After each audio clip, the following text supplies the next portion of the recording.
ರಜೆ ಕಳೆಯಲು ಅತ್ತೆಯ ಮನೆಗೆ ಬಂದಿದ್ದ ಅಪ್ರಾಪ್ತ ಬಾಲಕಿಯ ಮೇಲೆ ಸಂಬಂಧಿಕನಿಂದಲೇ ಲೈಂಗಿಕ ದೌರ್ಜನ್ಯ ನಡೆದಿದೆ. ಕಾಮಪಿಶಾಚಿಯ ಕೃತ್ಯದಿಂದ ಈಗ ಗರ್ಭಿಣಿಯಾಗಿದ್ದು ಪೊಲೀಸ್ ಠಾಣೆಯಲ್ಲಿ ಪೋಕ್ಸೋ ಪ್ರಕರಣ ದಾಖಲಾಗಿದೆ. ಹೌದು, ಈ ದಾರುಣ ಘಟನೆ ನಡೆದಿರುವುದು ತುಮಕೂರು ಜಿಲ್ಲೆಯ ಚಿಕ್ಕನಾಯಕನಹಳ್ಳಿ ಪಟ್ಟಣದಲ್ಲಿ. ಕಳೆದ ಏಪ್ರಿಲ್ ತಿಂಗಳಲ್ಲಿ ಬೇಸಿಗೆ ರಜೆಗಾಗಿ ಬಾಲಕಿಯು ಅತ್ತೆಯ ಮನೆಗೆ ಬಂದಿದ್ದಳು. ಇದನ್ನೇ ಬಂಡವಾಳ ಮಾಡಿಕೊಂಡ ಮನೆಯಲ್ಲಿ ಯಾರೂ ಇಲ್ಲದ ಸಮಯ ನೋಡಿ ಪದೇ ಪದೇ ಅತ್ಯಾಚಾರ ಎಸಗಿದ್ದಾನೆ. ಇತ್ತೀಚೆಗೆ ಬಾಲಕಿಗೆ ಅನಾರೋಗ್ಯ ಕಾಣಿಸಿಕೊಂಡಾಗ ಆಸ್ಪತ್ರೆಗೆ ಕರೆದೊಯ್ಯಲಾಗಿತ್ತು. ತಪಾಸಣೆ ನಡೆಸಿದ ವೈದ್ಯರಿಗೆ ಬಾಲಕಿ ಗರ್ಭಿಣಿಯಾಗಿರುವುದು ತಿಳಿದು ಬಂದಿದೆ. ಕೂಡಲೇ ವೈದ್ಯರು ಪೊಲೀಸರಿಗೆ ಮಾಹಿತಿ ನೀಡಿದ್ದು ಬಾಲಕಿ ತನಗಾದ ಅನ್ಯಾಯವನ್ನು ಎಳೆಯಾಗಿ ಬಿಚ್ಚಿಟ್ಟಿದ್ದಾಳೆ.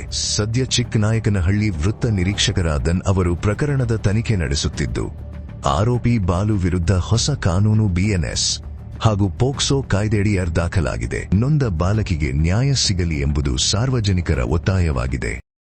BP ಶುಗರ್ನ control ಮಾಡ್ಕೋಬೇಕಾ?